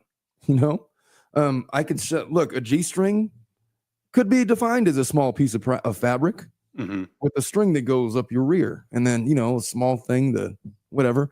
Or it could have been like just regular, straight up like granny panties. I don't know, man. A small piece of fabric. To me, that if it's not a small piece, like one of those I don't know, nudity shields. I don't know what they're called, but if it was like briefs, I would assume that meant like a G-string or something, to still give the appearance of nudity because you don't want to see any fabric. I don't know. A special garment A special garment, yeah, for the intimacy coordinator. where Yeah. you could I walk don't I around don't nude know. but not nude at the same time. You just look like an alien, Mhm. an alien that lacks Yeah. genitals. I would agree. They probably have all the video evidence and all that. They probably have all this because otherwise they wouldn't have made the bold statement that you pointed out. Right. And they're going to hammer home the part about what I was saying. And then they're going to say that, no, look, I said fabric. Is that not a piece of fabric, dipshit? It's not knowingly false. And that's where the argument. It's not metal. Like, I don't know. Yeah. I mean, these lawyers can play linguistics games all day and that's why we get run around in circles, and they're just racking up their bill. And I don't know, bro. I'm just sitting here like, can I have a spreadsheet or? I just want to be of counsel. I'll pick either side, man. Hey, I want in on these attorney fees. That's what I want. Sign me up. What do you want me to do? Well, legal research. I'm in. I'll do all the briefs, the case briefs, not the fabric. All right. So day 7. Baldoni, during a scene in which the cast is wearing loose-fitting onesies, as one would do, attempts to give Lively directorial feedback regarding wardrobe and encourages her to remove her coat to reveal her onesie to match the rest of the cast, who are also dressed in onesies. In Lively's complaint, she alleges that Baldoni used the word sexy in a tone that made her feel oogled and exposed. I'll tell you one thing that's happening. If you were hearing me read this and hearing these allegations coming from Lively and doing the huge internal eye roll, they've done their job. Because when she feels oogled and exposed, maybe your sister Mary would just be like, that's just Wednesday. What are you talking about? Why don't you just grow up there? Maybe you need to get thicker skin. You're starting to grow skeptical of what she says, because anytime you could attach a ridiculous allegation such as the health coach was a ruse to fat shame, the more jabs that you can throw out there like that, the less credibility Lively maintains and the more ridiculous these allegations appear. And even if there's truth to them, you're looking at them sideways. You're going to have to show me what you mean by oogled and exposed. I'm going to have to see the video. You're just skeptical of her. I'm already skeptical of her, and I'm only 28 pages in. Yeah. And I mean, I don't know. There's a comment in chat saying we're defending her. We're not her defense attorneys. We're just reading court documents and trying to wrap our heads around them. Guys, I'm not on anybody's side, because it doesn't do anything for me to be on someone's side. Like there's no benefit from it. There's no action as an outcome or an output of me being on one side or the other. I'm not the jury. I'm not the judge. I'm not a lawyer. I'm just trying to look at this and see what I can learn from it. Can we be better at understanding how these cases can apply to the things we do in our lives as managers, as family law lawyers? We're just trying to be objective. First of all, as an attorney that's been commenting about how Lively is constantly losing credibility the deeper into this we go, I'm confused how anybody could say that I'm defending Blake Lively, but I'm not attacking her. I'm just going by what the evidence is saying. Like Bruce is saying, I'm looking at this very even-handed. I'm looking at the merits of the evidence. And I'm trying to pick a side. I haven't watched the movie. I don't know these people. I don't care about Blake Lively. She don't care about me. Same with Baldoni. If I have to pick a side, I'll be on the side of better project management. For sure. And That's the side I want to be on. I will be on the side of where the evidence leads. And so far, I got to admit, I tend to favor the evidence that's been presented by Baldoni's side over Lively's, but the case isn't over. Yeah. And so I'm not jumping to any conclusion. They definitely seem to have presented stronger evidence, in my opinion, on Baldoni's side. But we also haven't seen the thing's not over. So, you know, I'm always willing to change my mind if I see new, better evidence. That's how science works. Yeah. And I'll tell you what, I think where it started with this case, I was deferential to Lively. I was critical of Baldoni because the way that his complaint was written. But now I'm more deferential, I think, to him so far. And I'm waiting for Lively's response to this new evidence. We'll see. It just doesn't look good for her right now, but that's the nature of they get a chance to respond, and we'll just have to wait and see. Yeah. So and I think it's going to be hard with the judge the other day saying, hey, guys, rein it in, because now we just have to. You just unleashed a a pillowcase full of feathers off of the Empire State Building. Good luck with that. Mm-hmm. What's done is done. So let me continue with this. Yeah, folks, I'm not here to pick sides, man. We're going over this evidence. We're looking at it objectively, really to gauge the strength of these claims. That's all. That's all. So Mm-hmm. if I'm saying something that you deem as defending one side or the other and that offends you, Mm-hmm. then perhaps you're just going to have to grow a pair, lest you feel ogled and exposed. Maybe Oh my stop being gosh. so sassy. Maybe just have a brewski, have a cigar, Oh, pour geez. yourself a double shot of whiskey, and get with the program, man. We're deep thinkers over here. We're not Yeah. for the nonsense. I like Carmen here says it's all in the way you phrase a thing that makes it innocent or lecherous. Yeah. And, you can see the lawyers here picking their words very carefully to do just these type of things. It's very interesting. I like that. Oh, Carmen, it's all in the way. It's all in the way you phrase a thing that makes it innocent or lecherous. I love that word. She's definitely trying to quit twist things to the narrative she wants. Yeah, and so is Baldoni. And that's the game, isn't it?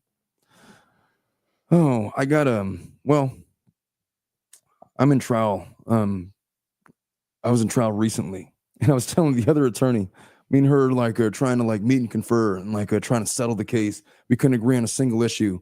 It's like, look, I'm not going to agree. I'm just going to argue to the judge this. You're going to argue that. Let's just go and put on a show. She's like, yeah. We went and put on a show. Made my argument. She made hers, and I won. It's like, see, Oh. never challenge me again. She will. Was it a jury or a judge? No, it was just a little small motion that we were arguing in a family law case. It was no big deal. Now, do you think, is it like if you'd had a different judge, it could have gone the other way, or? You never know, man. I hate when it's just one person's opinion, because the judge is literally just one person. Mm. They got their tendencies just as everybody else. They're humans. And so you get bad judges, you get good judges. I could have argued the same thing as somebody else in a different county, and they might have disagreed. I would have argued that if they did disagree, it's because of their inexperience and unfamiliarity with the family code. And but would I have appealed it? No, because that's expensive and not worth it on that small of an issue. When we were looking at the Owens and Eckert case, it was like something like the Arizona courts, the appeals make it like 10% of the time or something, right? Statistically. Do you have a similar, is that the same ratio in family court, or is it different? Or appeals are difficult to win. Like there's ways to do it. Like if it's a case of first impression, it's literally something that we need to make a ruling on because it's something that we've never considered before. That's new law. That's different. But most of the times it's either, if it's not a mistake of law or some obvious thing or an abuse of discretion, that's hard to prove. And you're limited in what you could say in an appeal. And most of the time, 90% of them, I don't know if that's the accurate percentage, but yeah, most of them fail. Very few appeals succeed. Mm-hmm. And so, I tell my clients that you could appeal if you want to, but, just know that if you try, the odds of success are small. So we got to get it right this time or, suffer the consequences. So to continue with this, the onesie thing. In Lively's complaint, she feels ogled and exposed. However, Baldoni, as the director, noted that the look would be sexy, referencing the wardrobe for the scene, and not Lively personally. And Lively personally previously mentioned that in text, and we saw that. His statements were immediately followed by a gesture indicating that Lively had something in her teeth and a request for someone on set to get her a toothpick. This exchange, all of which was captured on camera, was bookended by Baldoni's immediate recognition that Lively appeared offended. Now, maybe she was offended. Did she have reason to be is the question. Baldoni offered multiple apologies to Lively moments later, despite the fact that he was merely doing his job. Oh, this lady is tough to work with, man, to say the least. So later that day, during this action sequence, Lively and Baldoni's characters would kiss, which is all caught on camera. Lively's complaint later accused Baldoni of discreetly biting and sucking on Miss Lively's lower lip. Is this the thing that was on camera, Bruce? Is that what you were? This could be it, where they released some. He mentions it's on camera somewhere. Pre-release footage. Yeah, but he says he's discreetly biting, sucking on her lips. It was in the sports bar. Yeah, in which he improvised numerous Shot. kisses on each take. As shown in this below script pages, the kissing was not improvised. Kyle grabbing Lily around the waist and kissing her as int. Oh, yeah. So these are quick cuts. The two tumble in Lily's apartment, ripping at one another's onesies until they're both down to their underwear. Ryle kissing his way down Lily's torso. I think it's the part that's underlined in red above because they're in a bar. That's the scene they released in video is in this bar. I see. Does as in this line mean improvise? Because they just left it incomplete. I'm just assuming. Does that mean like do what feels right? I'm not sure if it's sort of like the thing below is from a different section. They're just putting the two together. Like it's supposed to be quick. So it's sort of a montage, right? There's no dialogue. They're filming things that are maybe they're gonna be in slow motion. Maybe there's gonna be music behind it. It's like the montage. Maybe this is where they inserted the clit test. Oh boy. And she arches her back in pure ecstasy. Cut to black. Jeez. I didn't write it, Bruce. Don't get mad at me. They're the ones that wrote this shit. I'm just reading it. I'm very upset with you. Oh boy. May 23rd, 2023, during lunch, as part of a continued creative discussion that Baldoni and Lively were having about the hospital birthing scene, Baldoni asked Heath to show Lively his wife's post-home birth video. Baldoni asked Heath to show Lively his wife. I don't know, man. Do you think that's crossing a line? Like if I say, hey, Bruce, come check out my kid being born, and it's like my wife just all boom, like in the thing and like in the throes, like it's freaking the Discovery Channel. Would that be like I mean, okay. I wouldn't want to see that. Well, first of all, this is not a birth video. This is a post-birth video. Just to be clear for the context of this case. Good catch. Never mind my imagination. My mind went still. A post-birth video could have lots of things in it. True, lots of things. Now, if we're watching the Super Bowl and it's you or Dave Neal and you're showing me this video, that's one thing. If I'm at work and you're just a coworker, I would not show a coworker my own video. Like, even if I was making a movie, I probably wouldn't show, if I was the director, I would not show an actor my own video. I would go to the Sony stock footage library and use that instead. Like, I would find a different way, or I would use, what do they do? The storyboarding with the pieces of paper on the thing. Sure. I would have it'd be storyboard with pencil that some artist drew.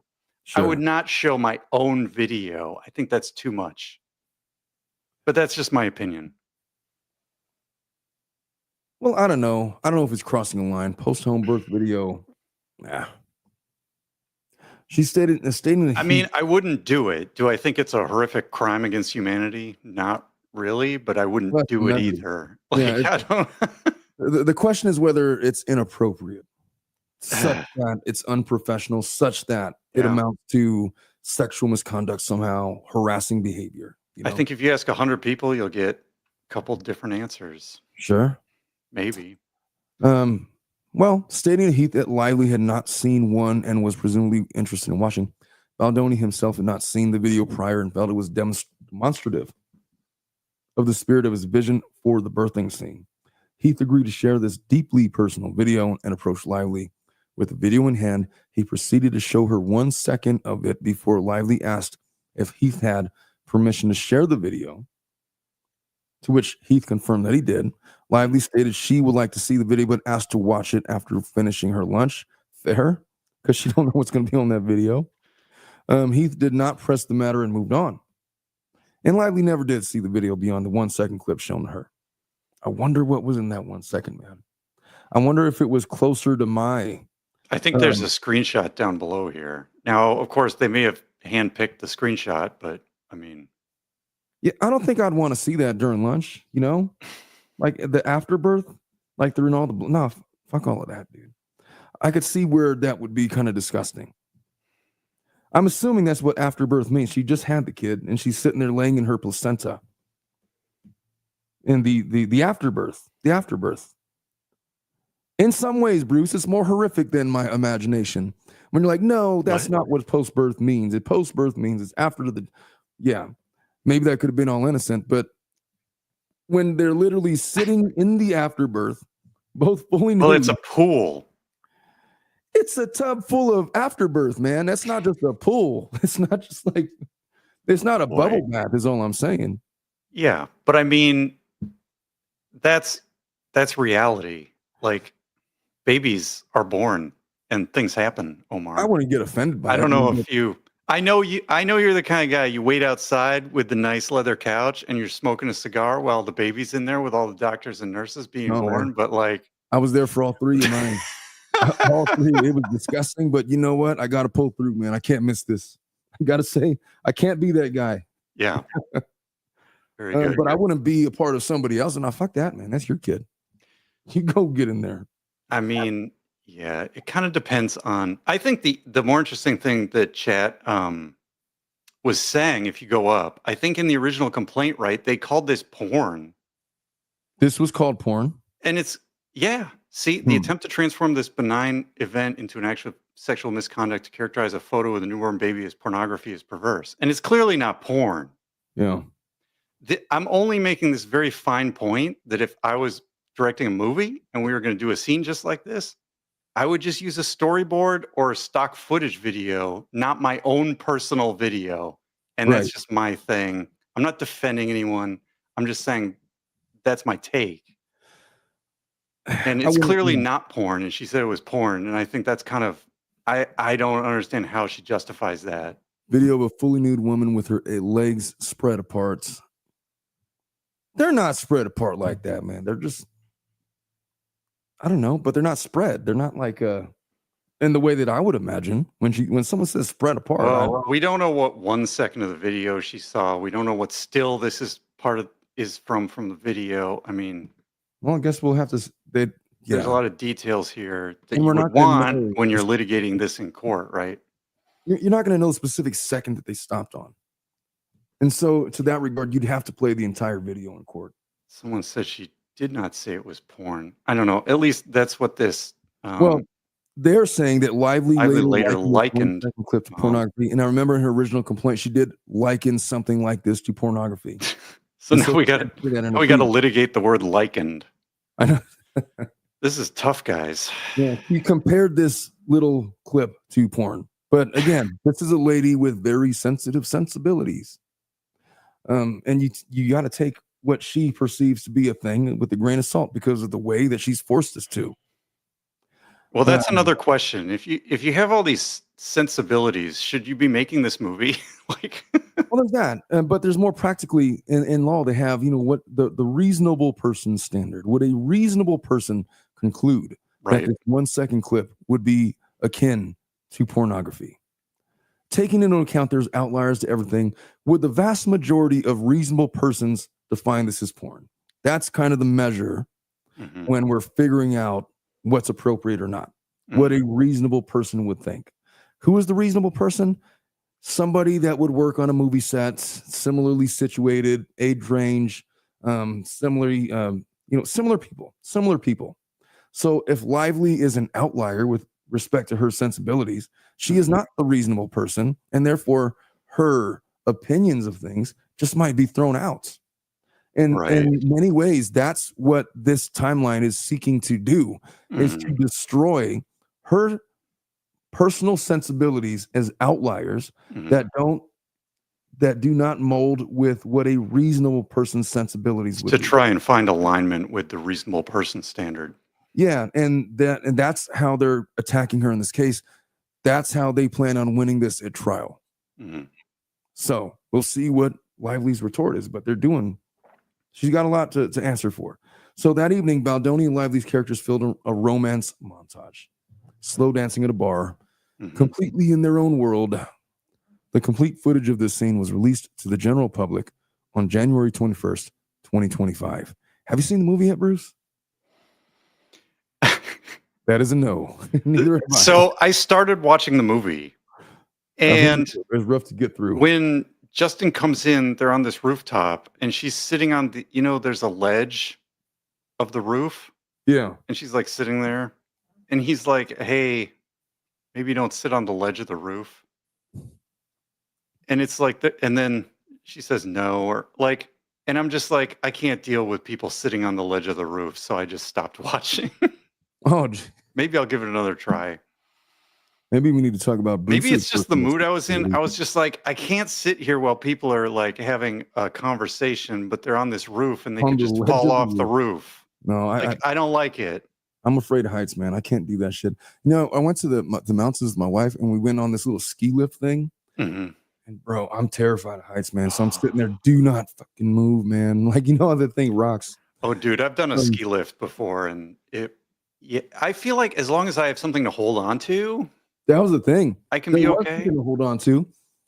You had to pull down the bar to like hold on to it. Yeah. So the bar was up the whole time, and I didn't realize that the thing pulls down. Oh, you didn't pull the So, bar down? Oh, we went dude. all the way up, and I saw as we were getting off, like, hey, holy shit, this thing pulls down, and I pulled down. I was like, this whole fucking time. We went up the whole mountain. I was like freaking out. Anyway, enough of that sidetrack. All right, so they're on the roof. The video directly contradicts Lively's depiction of Baldoni's behavior. The footage shows Lively and Baldoni in character, acting with their bodies while simultaneously engaging in a personal conversation about their respective marriages, all while continuing to perform their roles as a couple deeply in love. A script excerpt is included below, completely in their own world. All right. That's the video you can go watch. Yeah, I'll watch it some other time. Romance montage, Lily and Ryle slow dance, and they do things. May 25, Lively learns that crew members had called out sick with COVID, and as a result, requests that testing be conducted on set. Despite the return to work agreement expiring, there's still a remaining SAG protocol that if an actor requests those working in extremely close proximity to him be tested, they must do so. Production complied, informed crew members in close proximity to the cast that they should report for testing. Contrary to Lively's complaint, which states that Wayfair failed to implement COVID protocols, production was under no obligation to conduct regular testing unless specifically requested by an actor, which they did. The email below shows one of the film execs producers notifying the crew of the following day's mandatory testing. So the existence of this, does it indeed say that? Out of an abundance of caution due to some COVID positive tests among our crew, one of our actors has requested that we COVID test those in the general area very close to talent on set. Despite the return to work agreement expiring, there was still a remaining SAG protocol, so they outlined it. Mm-hmm. I guess they did do that. If you're getting this email, you're working in close proximity, comply, blah, blah, blah. Later that evening, Lively informed production that she had become ill. Production offered to send someone to her house to test her and her family. She declined. Lively didn't return to production until June 1, 23, contrary to Lively's complaint, which stated that production deliberately withheld COVID cases from her. Production was not obligated to inform Lively, nor were they aware of any crew members in her close proximity who had tested positive. And here is a text message from, who is this? Oh, are we on a new thing? I guess we're on a new thing. It's the top text there, May 26th. Yeah. Baldoni texts Lively to let her know he is committed to making things run smoother across the board. And here's proof. May 29th, 2023, Wayfair was made aware that Lively had placed a call to the film's Sony exec to share a few grievances. Baldoni's sexy comment about the wardrobe of her character Lily, which, as previously contextualized, was benign and mischaracterized by Lively, who took the comment personally. Heath showed her a post-home birth video. Lively shared her grievances about the first AD suggested that she be replaced. All right. Is that the only three, though? Baldoni and Heath were told that during the call, the Sony exec asked Lively if she wanted to take any formal action regarding her remarks. Lively responded that she was not interested in pursuing anything formally. Following the conversation, the Sony exec informed Baldoni and Heath of Lively's narrative, both of whom were stunned by the framing of the events. And in her complaint filed more than a year and a half later, Lively distorted the nature of this call, claiming that she contacted the Sony executive specifically to file an HR complaint and was told Sony was powerless to act. She might have been told that. This account is highly dubious, as Lively's pattern of successfully getting her demands met makes it difficult to believe she would have been dissuaded so easily from pursuing formal action if that had been her true intent. Moreover, Sony immediately informed Wayfarer, stated that the complaints were not sexual in nature, that Lively did not want to file a formal complaint, and that she simply wanted to bring it to their attention so that they would be more mindful going forward. This is exhausting, man. At what point, Right. Bruce, would you cut ties with just an employee that complains too much? Seriously, like, hey, look, this is not worth it. I think that this is not the right work environment for you. Yeah. May 30th, Baldoni, reflecting on this conversation with Sony Exec 1 on May 29, 23, regarding Lively's framing of the sexy comment and birth video, decides to draft a note for Lively in an effort to rebuild rapport and clear the air. However, Baldoni also sensed that Lively was intentionally manipulating the facts. Despite this, Baldoni asked producer 1 to pass along the following note. Blake, I really hope that blank is okay and your symptoms are getting better. I'm so sorry you're going through this. I want you to know I've been made aware of your concerns. I hear you. They're fully received and adjustments will be made imminently. Also, the dailies are looking wonderful.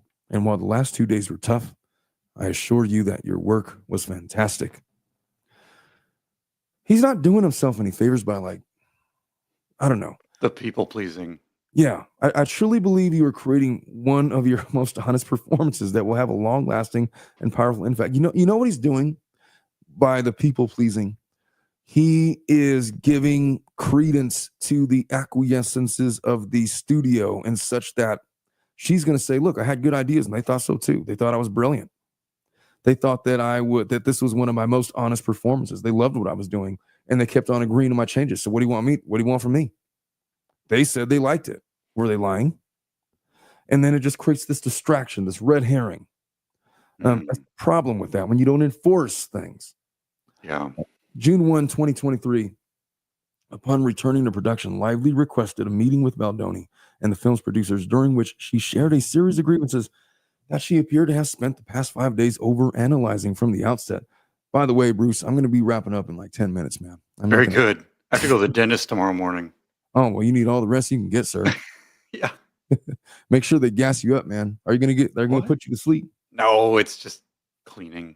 No, fuck that. I don't care what I want to be. I want the gas. Gas me. Just for the cleaning? I don't want to be awake for none of it.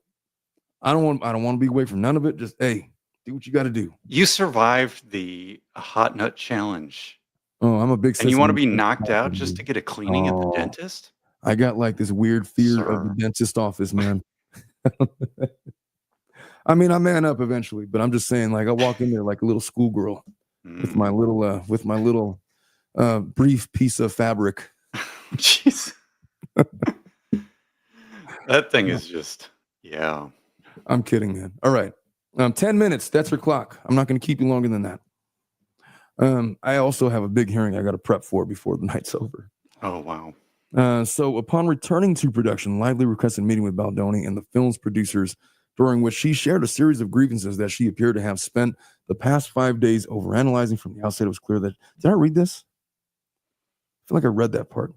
In the meeting, Lively revisited the sexy comment, an issue Baldoni had already apologized for twice.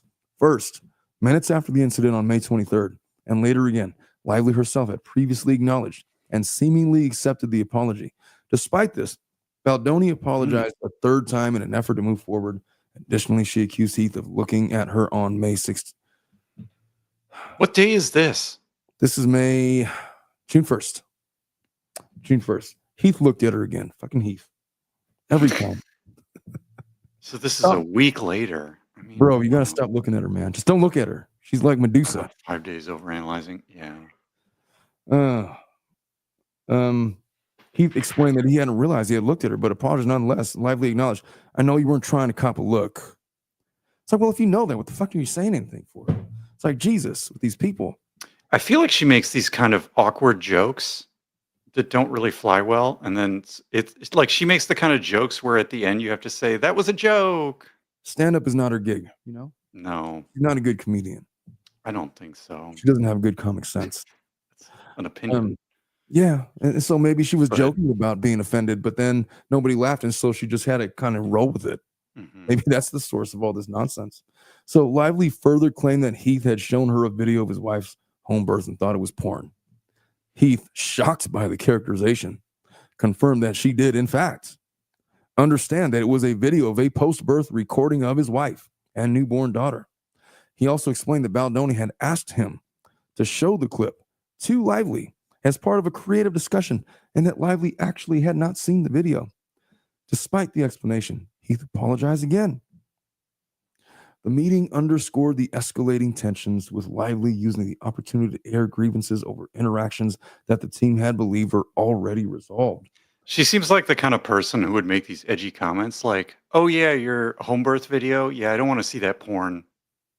Like, Yeah, just you but know it's what I not mean? funny. Just like a Yeah, weird edgy comment. some might say that Not they're like not like I am like demonstrably defining this video as porn by these socially standards. Like she's awkward not treatment. litigating it. She's just making strange conversation. Yeah, trying to make friends. It just doesn't go over because she's not funny. That's the vibe I'm getting from So this. these are her text messages. Morning. If you guys want to have a 5 minutes check in before rehearsal, I can pop out of makeup early and meet you in my trailer. Eager to get back to work on a solid track. Or I can travel early before Brandon if we have somewhere to set. Absolutely, says the producer. Can we do immediately after rehearsal so the crew can jump to work? There's a private holding room on set, or we can ride back to base with you. She liked the message. See you soon. Wonderful. All right, so that proves that that conversation happened. There's an important note. Neither during this meeting nor at any point during production did Lively bring up any of the more serious allegations that would later include in her complaint. We've included the facts as the matter. Okay. June 2nd, after sharing her thoughts during the meeting on June 1, Lively was still comfortable inviting Baldoni into her trailer to rehearse lines while she pumped. Interesting. How is Baldoni not trying to cop a look? Oh boy. I mean, don't make eye contact with her because you might see some of the dark skin. Oh Her. jeez. Blake Lively, I'm just pumping in my trailer if you want to work out lines. Eating with crew, we'll head that way. Take your time. All right. June 3rd. After facing pressure from Sony and one of the film's producers, and who believed Lively was no longer responding favorably to the first assistant director, Baldoni and Heath made the difficult decision to dismiss the first AD, despite feeling she was being unfairly scapegoated. In their text messages, both expressed discomfort with the decision. This move created turmoil on set as the first AD played a pivotal role in production, making her replacement a significant challenge. Nonetheless, Mhm. they ultimately conceded to Lively and Gosh. Sony's request to replace her. Yeah, I think Dave Neal, who has done, some acting work before, he's, you don't just be a first AD. Like they don't just pluck you off the street. That's like you have to work Yeah, and have a good career to become a first AD. right. So I don't know. It's kind of wild. They're just bending to her whims at every opportunity. Uh-huh. What does that mean for the merits of the lawsuit? A good question. When you have a production studio that is constantly bending to this lady's whims, it's hard to argue that they didn't try to accommodate her. But what she's really accusing them is maintaining an unprofessional environment. And insofar as they keep on constantly trying to apologize for her perceived misgivings, Hmm. does it, in the eyes of some jurors, lend credence to maybe they knew that they stepped out of line? I don't think so. Well, you would have to have evidence. You would have to sort of paint the foundation or of someone screwed up and then they did a quid pro quo to get out of it. You know what I mean? But they're not rallying, at least I don't see from this evidence, that they're not rallying together to say, dude, what the fuck with Blake, man? Like she's all pissed off over there. Did you show her porn? No, dude, this is what I showed her. This is literally this. That's it. That's what it was. Yeah, that's all it was. That's Okay. crazy. I don't see anything like that. Mm-hmm. There's just this acquiescence. Hey, we should probably apologize to Blake because we fucked up. That's the tenor. Then the more that I'm hearing this could go in reverse, where it's like, okay, we think that Lively's complaints are a bit much, but at the same time, they're not saying that amongst themselves, and they keep on trying to apologize for everything. Yeah, they kind of dug them. Yeah, by not enforcing policies or having a clear process or having a clear chain of command for decision making. Right. Because that's where, like in my job, where you get into big trouble is if you don't understand who the decision maker is. Right. And you get sort of this decision by committee problem, and it can cause a lot of trouble. You really need a clear, who is the decision maker in any decision? What is the chain of command? Right. People will want to make decisions about things that they're not responsible for, right? In one of my videos on my channel, I gave the example of two managers arguing with each other about a particular date and time. One wanted it earlier, one wanted it later. They could not, neither one for two different projects that they were involved in. Neither one was responsible for both projects. So how are they going to convince each other? You need a decision maker who's responsible for both projects to make the decision, and then everybody else can go along with that. Even if you disagree, you can disagree and commit to the decision. And that's what they were missing here, and they really dug themselves a hole with that. And not only that, now they're replacing Sorry, AD. Teresa. What'd you do to Teresa? Oh, I'm just going off on my management tangents. Like fucking Bruce with his tangents, man. Why don't you bring a spreadsheet? Why don't you? Yeah, I should. All right, I'm going to read this last thing, and then I'm going to wrap up this one. All right, so June 3rd, Heath informed the first AD that she's going to be replaced. Meanwhile, Lively prepared to film an emotionally intense scene in which her character, alone in the bathroom, reflects on the abuse she endured from her fictional husband. A closed set protocol was implemented that day, restricting visitors without prior approval to ensure privacy and focus. Lively, who had rewritten the scene herself, was deeply attuned to its intimate and emotional nature and played a significant role in directing the action. Notably, Baldoni's character was not involved in this scene. And here is the script. Lily enters the bathroom. Finding alone, she turns on the shower, undresses through the pane. Each layer that comes off, she sees markers of her experience. Shedding their love story, she stops and really looks at herself in the mirror. How did this become her? She's on the ground in front of the shower, legs curled to her chest as the water falls down like rain behind her. She doesn't make a sound. Could you hear the violin in the background? Cue the I can't do the sound. My voice sucks. Anyway, I can see where they're going for. What was the point of that? They just wanted me to know that? Okay. I need a point. I got to end it on a point. All right, June 5th. WGA picketers arrived on day 13 of the shoot, forcing production to act quickly to keep filming on schedule. In response, producers devised a solution to shoot on a boat, far from the sound of the picketers' horns. The team spoke to a boat owner, worked out a deal to shoot on a boat after rehearsing a scene to shoot there, along with the romance montage moment. They were about to have the boat leave the dock, and then picketers arrived. And at that point, Lively wouldn't cross the picket line, so we called lunch. Despite being obligated by her union to continue shooting, Lively refused to do so. According to the SAG-AFTRA website, SAG-AFTRA has no strike clause in the codified basic agreement at Section 3 that states the union agrees that during the effective term hereof, it will not call or engage in a strike affecting motion picture production against any producers signatory hereto. And there's the proof. Oh, boy.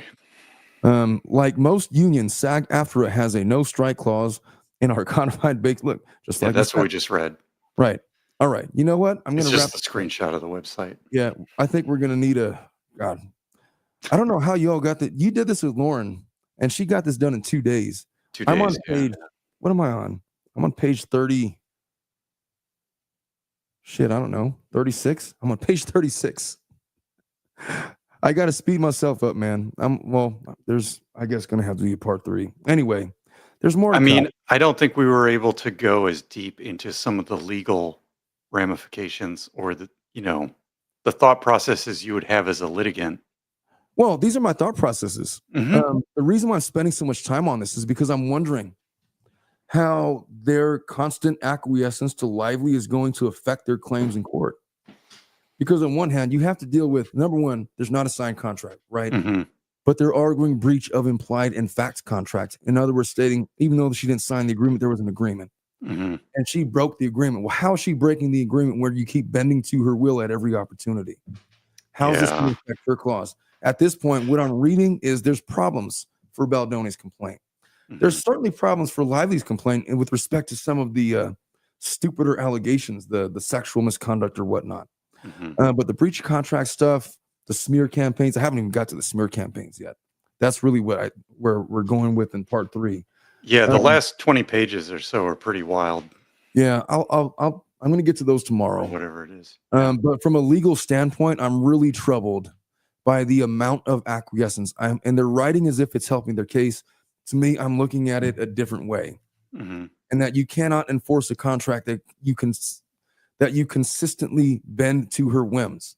She proposes something, she says something, she complains about something, and you say, okay, well, here, whatever you want to do. How much of this case is about breach of contract versus other issues? Of action. There's like 9 different causes of action, but Yeah. part and parcel of them, a lot of it is about workplace compliance, work environments, a sexually harassing workplace, breach of contract, interference with economic advantage, negligent and intentional. Those things are probably the last 20 pages, but both parties are also alleging breach of contract.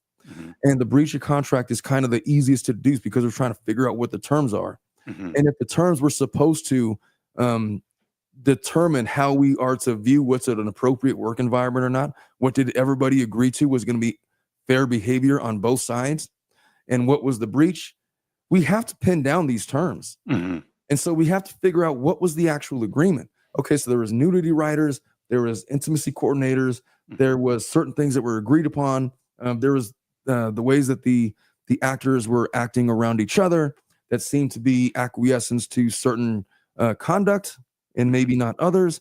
Whenever Lively got pissed off, others seemed to agree that she had reason to be pissed off. Otherwise, why would they apologize?